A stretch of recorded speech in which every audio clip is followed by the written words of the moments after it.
Hello, Internet. It's Adam's Rib, and you are looking at Friday night. I don't really have an outline that I know of. Let me look in my one.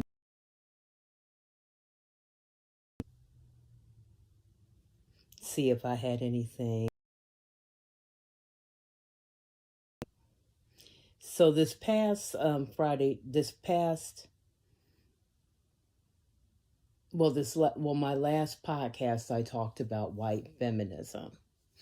So I was early talking about this topic to someone. Actually, I was thinking about it. So I was thinking out loud in the privacy of my own home. And I was thinking about this topic. And this is probably going to be the next topic that I podcast on. So if I were a person outside of the Black community and I wanted to know more about the Black community, and I wanted to be anti-racism, and I wanted to address the needs of Black people, what would I do? How could I be an ally in that? The first thing I would say is treat Black people like individuals. And I say that because I'm constantly saying that Black people are not a monolith. We are not. We really are not.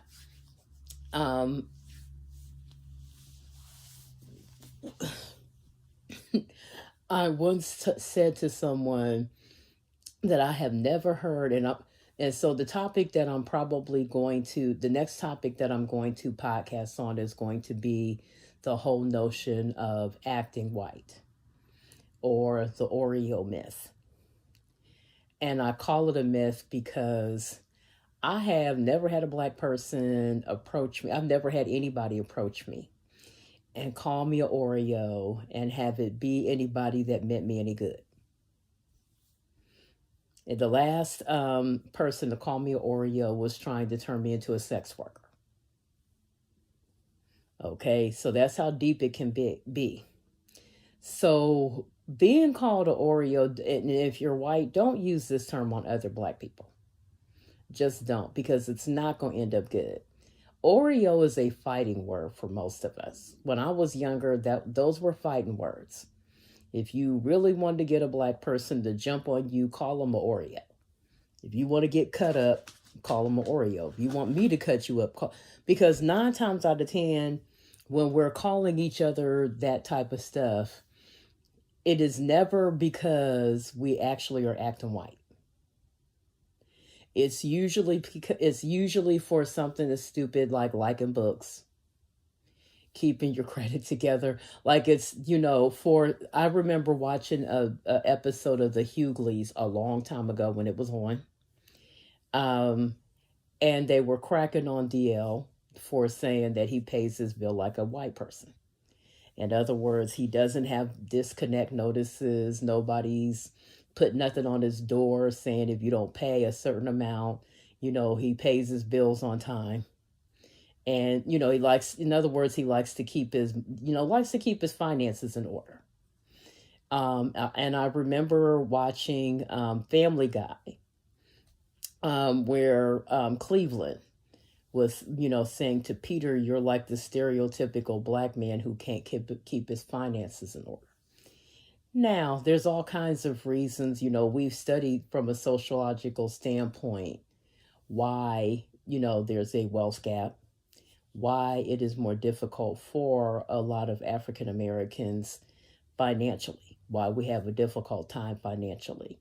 And it's not laziness, it's not pull yourself up by the bootstraps, which I'm going to talk about this year too. I'm not just going to talk about notables, even though notables will probably be on my little slideshows that I put on social media, because I like to not just talk about notables and people who have made a difference and they didn't do it by their bootstraps. You need a combination. I tell women all the time, you have to be in love with your goals, because it's not so much men will come and go, because you don't want men coming and going all the time. At some point, you're going to want a man to stay around. Okay. And, whether or not a man stays around is going to depend not only on you, but him as well. He has to play a part in that. He has to be somebody that you want to keep around. Okay. When I was younger, that's kind of how the dating world was. If you didn't hear from them, if you got ghosted, chances are they weren't interested. Maybe one of their exes showed back up. You know, for whatever reason, they're not taking the bait. And so you kind of have to move on. And,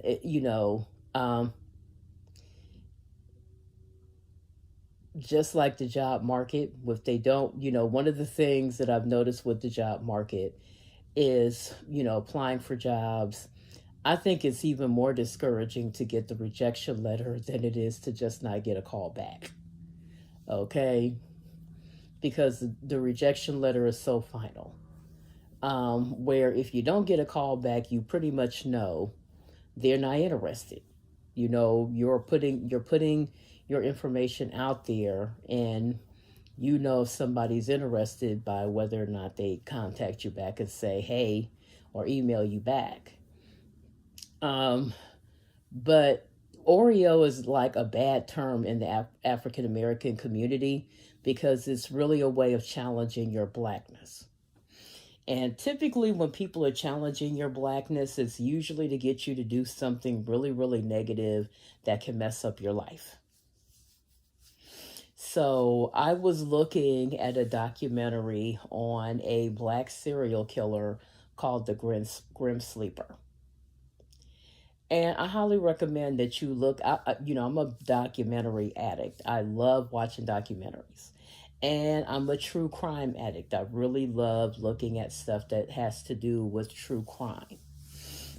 And this is the second documentary involving a black serial killer where the people in that community felt like the serial killer was doing a good job by killing off prostitutes.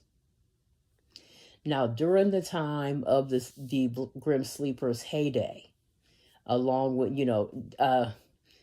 let me say this, he was pretty active in the 80s. And so if you're a black person that remembers the 80s, the light side of the 80s is Golden Girls and different other sitcoms that were around at that time. A lot of black firsts.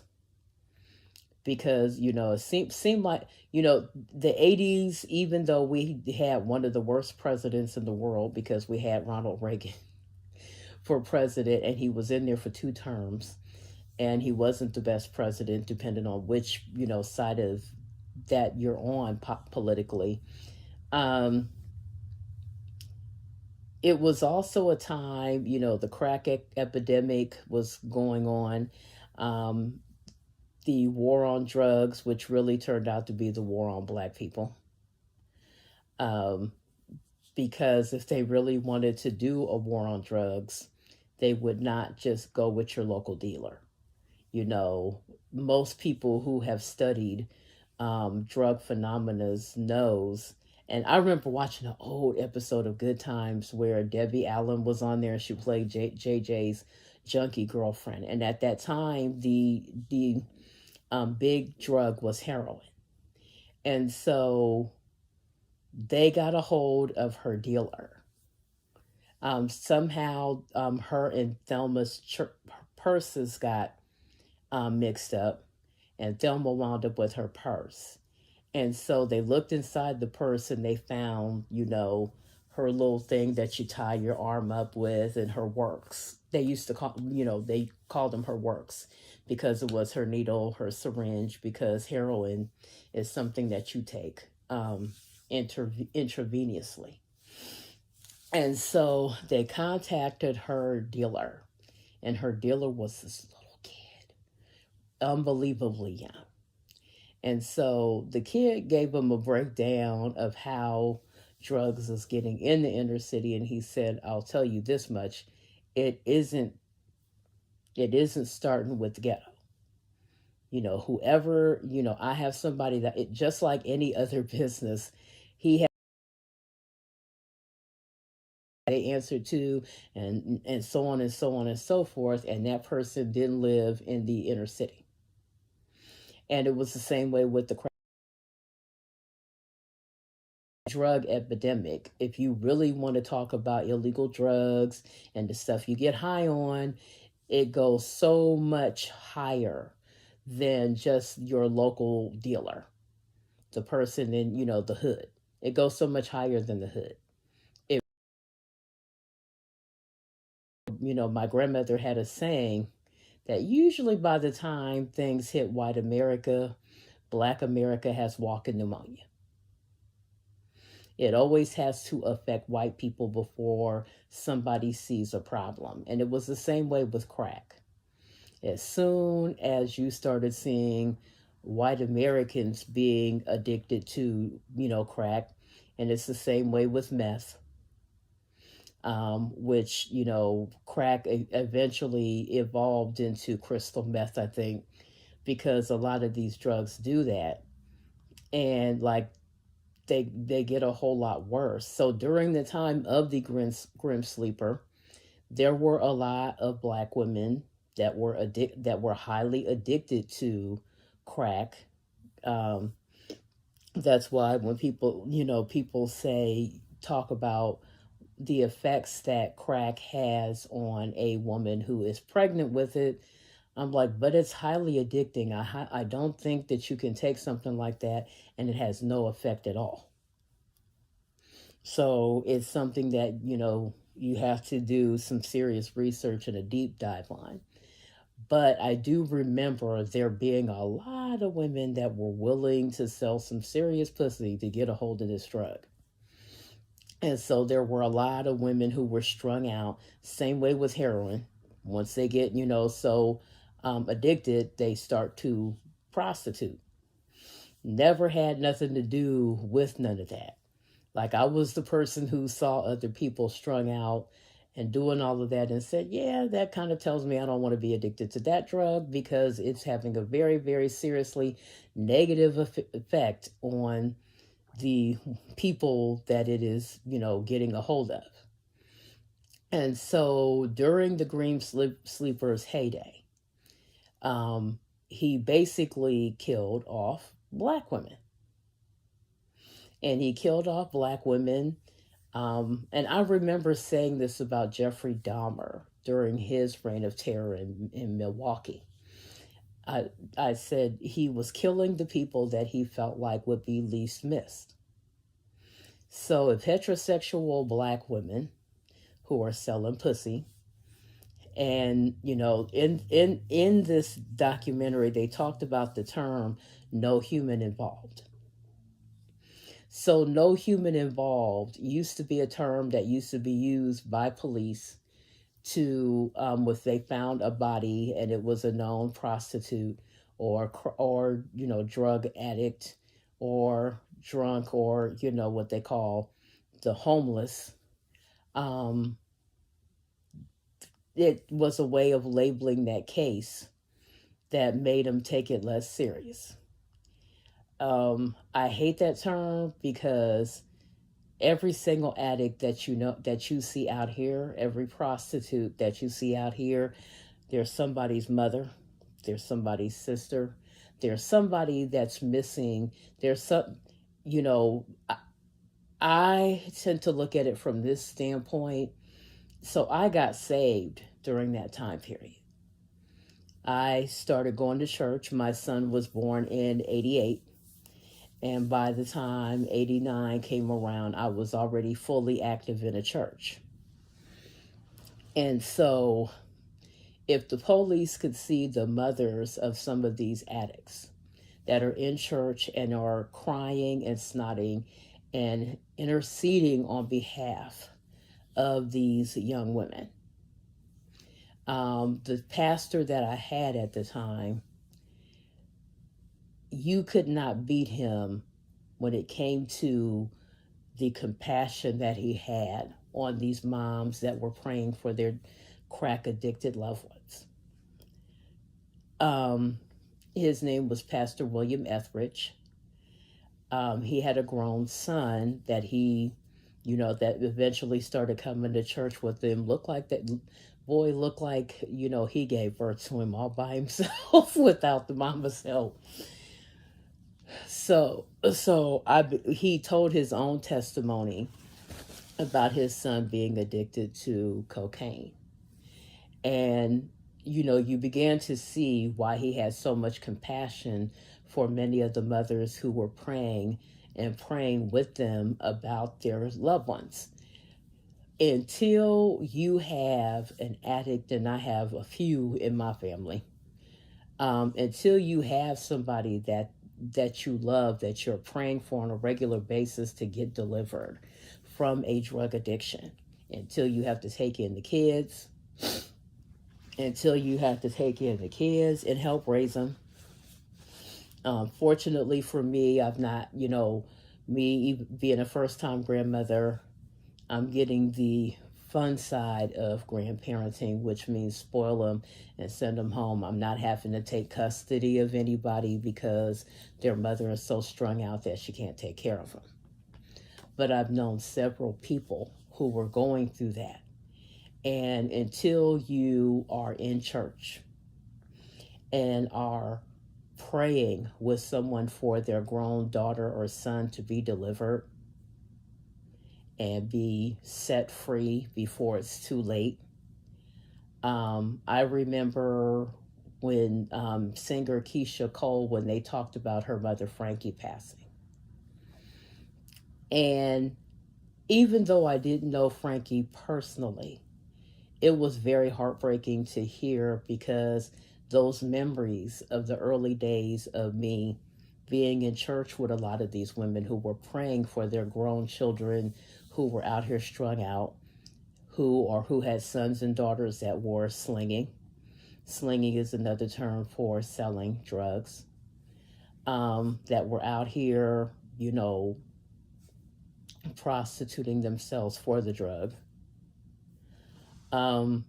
Until you understand what it's like from that vantage point. If you ever understood it from that vantage point, you would never use the label of no human involved. But what really messed with me was the fact that there was another documentary about another Black serial killer who also operated in the same manner as the Grim Sleeper, which means he was offing women who were selling their bodies to get drugs. And the sentiment was, well, he was a really nice guy, this, that, and the other, and I had several, and this guy said about this serial killer that he'd just as soon had plenty of him because he was getting rid of the trash. And so the documentary filmer was like, okay, the trash meaning the prostitutes, the women who were, and I was like, oh, so you would have the serial killer over the people that he was killing, which is these women. Now, I've had a saying here lately, and it is that nobody likes a hoe, but nobody likes for a hoe to stop being a hoe. I'm like, if you saw it from my angle and saw the numbers of people who are praying for the addict, for the dealer, for the people who are caught up in that lifestyle, you would feel a little different. Because when you are at that level of sex work, I've never been a sex worker, have no aspirations to be one. And don't feel bad about not wanting to be one. Because if you really knew the kinks that some of the stuff some of these men get off on. And they talked about that in this documentary, how he enjoyed torturing women. So many people saw that side of him and still never thought that he was escalating to murder. Now, the women in this documentary um, were saying, just because this is something that I did, this is one of the reasons why I keep saying this attitude of coming at single moms and attacking them is demonic. If that was your daughter, you would want her to have a fair shake at life. No matter what she may have done, you would still want her, when she got delivered from that, to have the ability to, change her life for the better and be able to raise her own children and be delivered from that addiction. You would want it. Okay, if it were your daughter, you would want her to be able to get her life together, meet a decent man, and be able to marry. Okay, and live godly and have a relationship with Christ if you're saved. So this is one of the reasons why I keep stressing coming after unwed mothers is of the devil. Okay, just because it's not your daughter. Like my daughter is an unwed mother, but she's living with the father of her son, and they're basically doing it together. They're operating like a married couple. They're just not married. They're not legally married, but they're very much together, and their family is very much intact. And so I'm happy with that, and will be even happier when they decide to get married. Not because of my own hangups, but because, it's, a more secure place legally.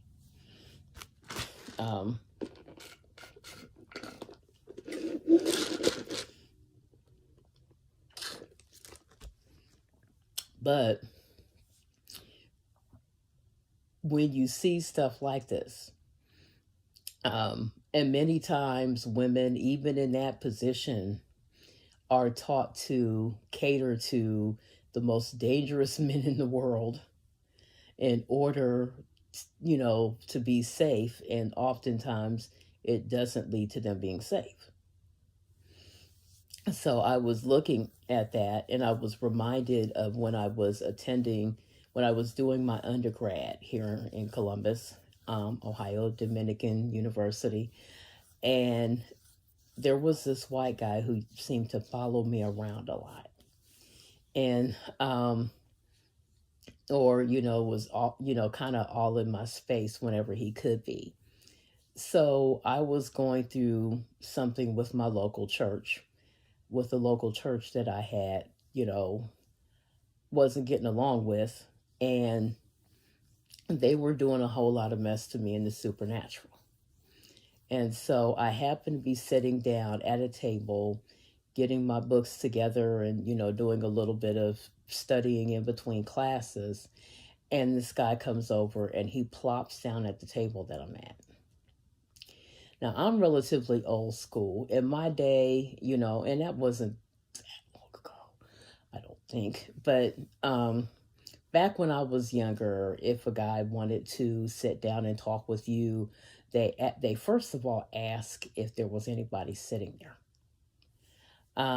before they just plop down.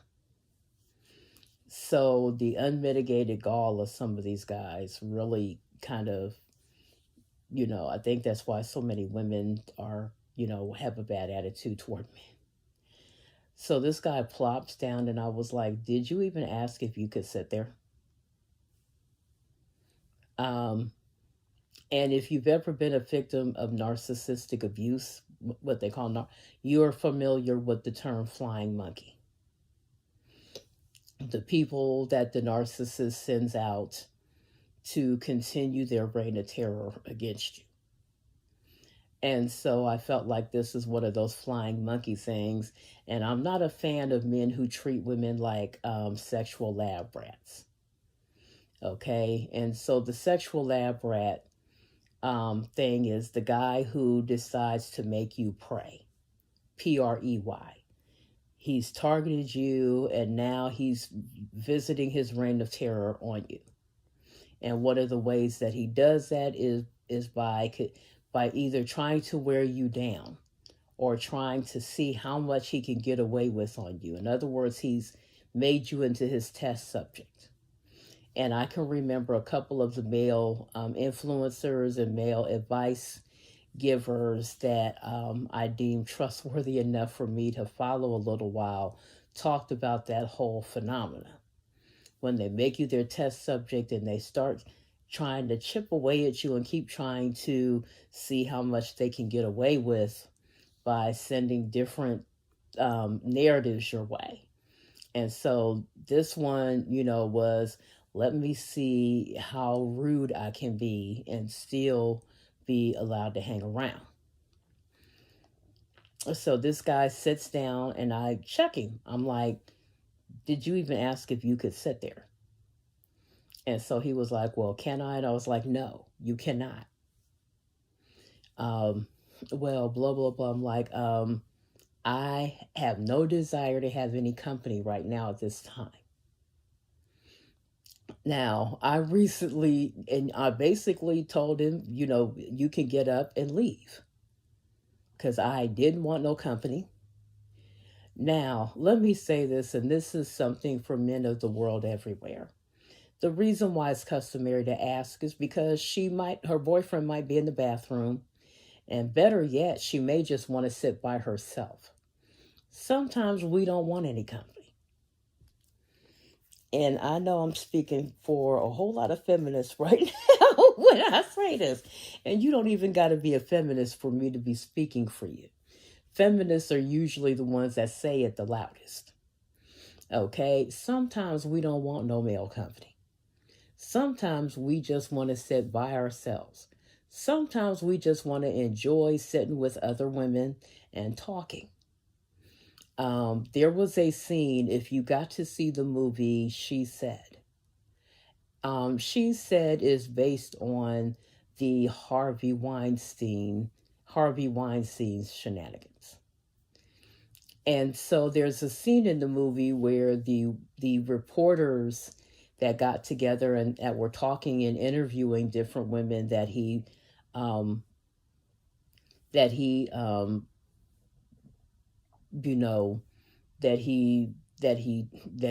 came against, try to find a better word for it, his victims. They interviewed his victims, and so they were sitting down having a meeting. And I don't know what it is with men when you say we're having a business meeting, because women nowadays have careers. We have those careers lead into jobs, and part of doing our jobs is sitting down with other women and discussing things that pertain to business. Men are not the only one who have business meetings. Oftentimes we have business meetings. So they're having a business meeting and they're discussing, this whole thing. I think the subject matter of what they were discussing had a little bit to do with their reaction too. So this guy comes over and is saying, me and my friend, would like to buy you guys drinks. And so the women, like women often do, they politely said, really right now we're kind of busy. And two of the women were married. So they were like, well, right now we're kind of busy. We're having a business meeting, so we really, don't have time. In other words, we're not interested. And so the guy started insisting. He did the thing that y'all do when you don't want to go away. And so he started, well, blah, blah, we're just trying to be friendly and blah, blah, blah. And so finally they said, listen, I've said it before. We are in the middle of a very important business meeting and we really don't have time for drinks. Blah, blah, blah. And so the guy continued to argue till one of the girls threw her drink at him. And, for me, it was funny because I was like, I feel your pain. And so the guy, while we were just at the standard white guy response, we were just trying to be friendly, be. And so I'm like, when do you get it? And the funny thing is there are women who will accuse women all over the place and say all this stuff. And I'm like, okay, what decade do you live in? Because in the decade that I live in, where my mind is, women had women's business, women's career goals, ministry goals are just as important as men's. Okay, our careers is not just a little something we're piddling around with until we meet the right guy and settle down and have children with them and then quit that job. Our careers are pretty much callings. To me, a career is almost like a calling, because even if it's not a ministry calling, it's something, purposeful. The journalist, loves to be able to deliver the news. The hairstylist, I was a hairstylist. Always, when you're in the creative field, you love to make people beautiful. You love to create. You love to create. For me, when I was doing hair, the human head was my canvas. And I would create hairstyles on that canvas. I love to get on that canvas and take out all my frustrations and create beautiful hairstyles on women of every color. Now, I'm in music, I'm in online ministry, and I still have that thing where I get to come on here and discuss things. This is my talking cure. This is my therapy. And on Monday, I'm going to talk about music therapy. I'm going to talk about art therapy, because that's something that I'm really wanting to delve and, get into and study. So, those that are gatekeepers in music, bind you in the name of Jesus. Because I'm not putting down the things that are important to me to mess with you and your hangups. You got problems with wanting to abuse power over women, and because women turned you down and didn't want your Valentine when you were in elementary school, and now you done got money and they're now paying attention to you, so you use it to your advantage and try to keep us away from our goals just so you can get your little dick sucked, you to lose. You lose. Because this girl ain't giving you no pussy. Anyway, when I think about stories like that, and I think about stories like mine, what was interesting when I told the guy, no, you can't sit here. And no, I don't want to be bothered. And yes, I wish you would go away. The women that were around me, when they saw my reaction to him, it's like, I don't think that women understand that you are allowed to tell somebody to F off. It would be lovely if they would hear you the first 20 times you tell them they can't sit down. But unfortunately, because, they don't, you have a right to return that energy. I said you can't sit down. Now, I'm watching some of the advice that some of the men are giving the women, and it's very dangerous because you're not taking into account their humanity. It doesn't take into account their humanity. Much of it is, oh, they're not doing any harm. Not respecting your personal space is very harmful.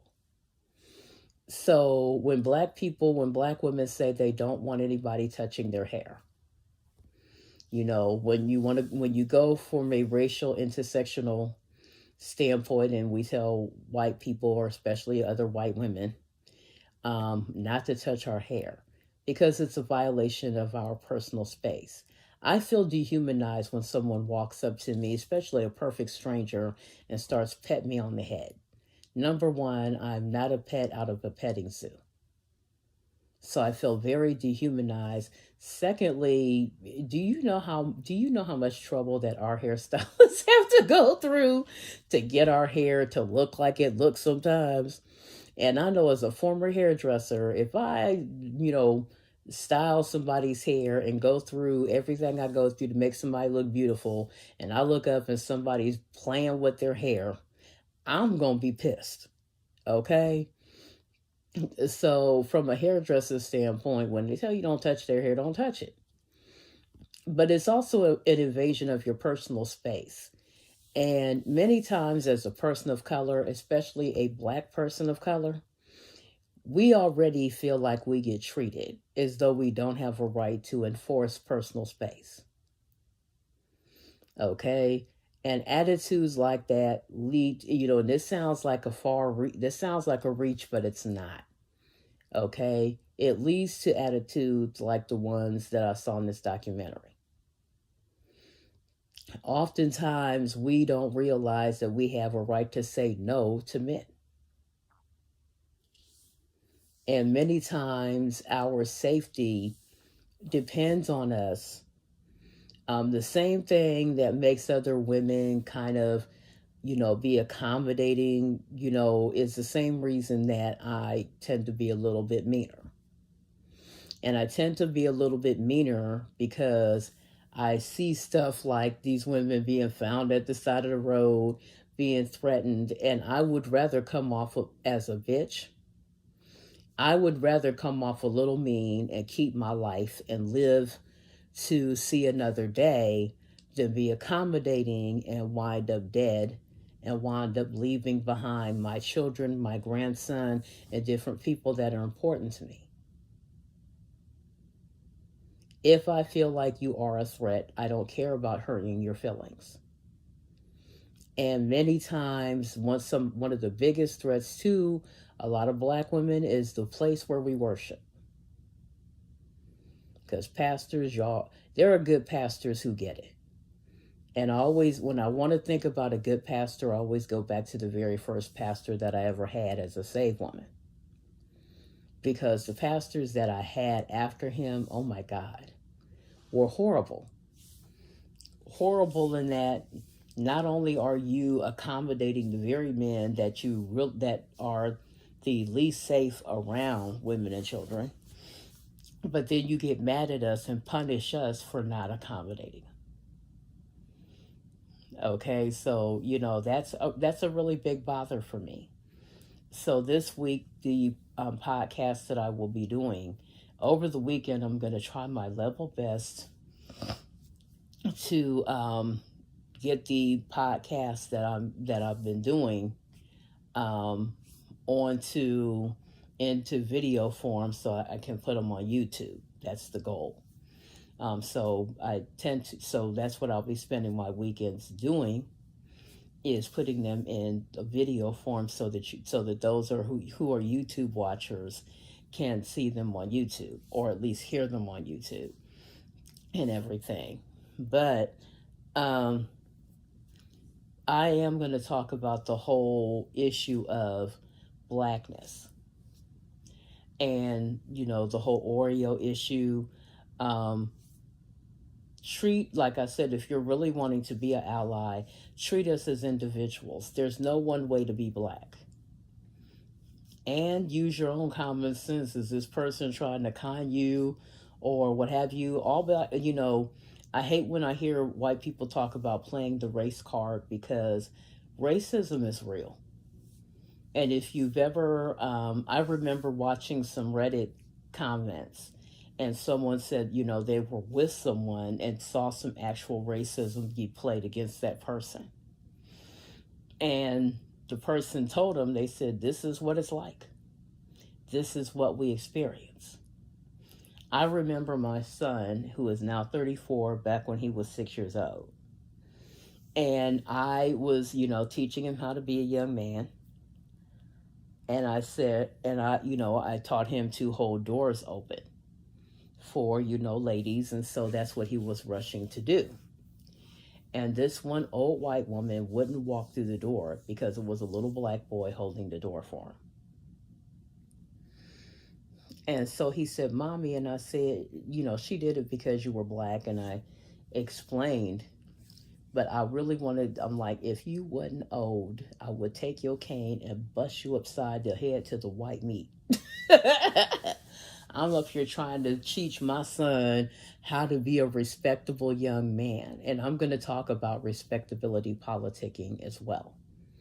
Okay, trying to teach him how to be, quote, one of the good ones, but really just teach, and I could care less about teaching him how to be good so white society will see him as this good little black boy. I'm teaching him how to be a grown man and how to operate in this world and be a good person, period. And now, if he came up and if he was acting like a little mini thug and was doing this, that, and the other, you would have something to say.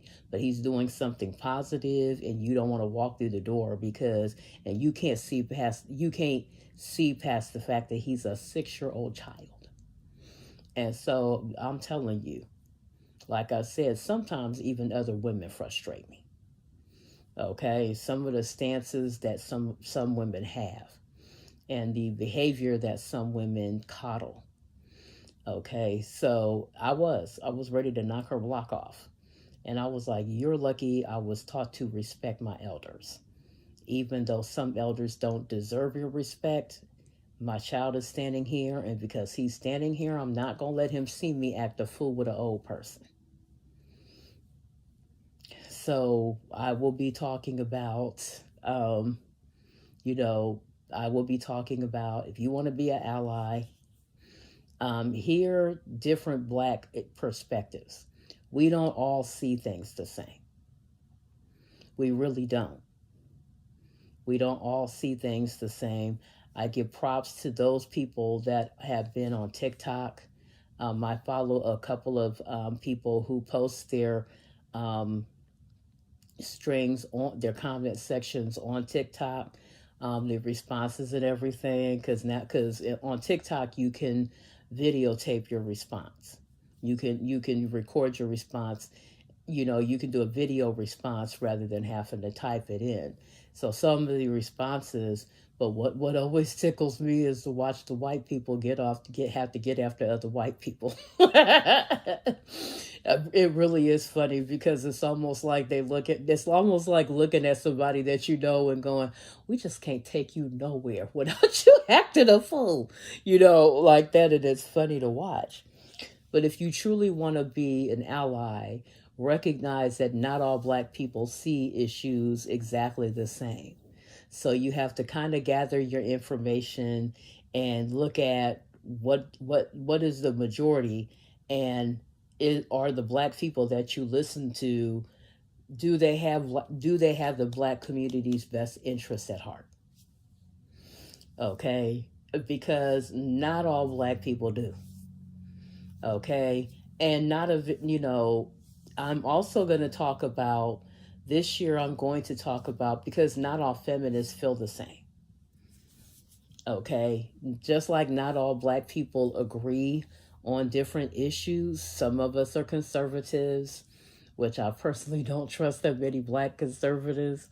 I'm more of a left leaning. I was raised in a more liberal background. So the stuff that conservatives are conservative about, I'm not conservative about. Not even all born again Christians feel the same. I follow the Jubilee account on YouTube, and I was looking at one of the groups that they do a lot of group versus this group, and it's interesting to watch. So they had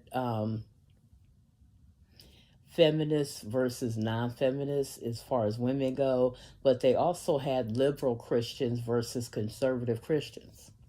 So when you are, studying different groups of people, it's always good to bear in mind that we don't always agree. Like I said about the Chris Rock special when he said not fighting in front of white people. I can remember being raised with that sentiment because some white people like to watch us fight each other because they somehow, well, see, they're not even unified. Well, yeah, we're allowed to be human, black human beings that don't always agree on everything. For one thing, we were not all raised exactly the same. Not all of us grew up in the hood. Not all of us grew up poor. When you have people who are, are striving to um, rise up the ladder of success, and the success means more money and the ability to give your kids advantages that you wouldn't be able to give them if you didn't have the money. So, many people kind of criticize that part of it because they were like, well, it's okay to not fight in front of white people, but you still did this in front of white people. And I understand it. Like, I'm always very open minded to hear another person out. And then, if I don't agree, then go, I don't agree, and I'll tell you why. So I'm going to get off here. You guys enjoy your weekend, and I will be talking to you Monday at 10. That's it. Have a good one.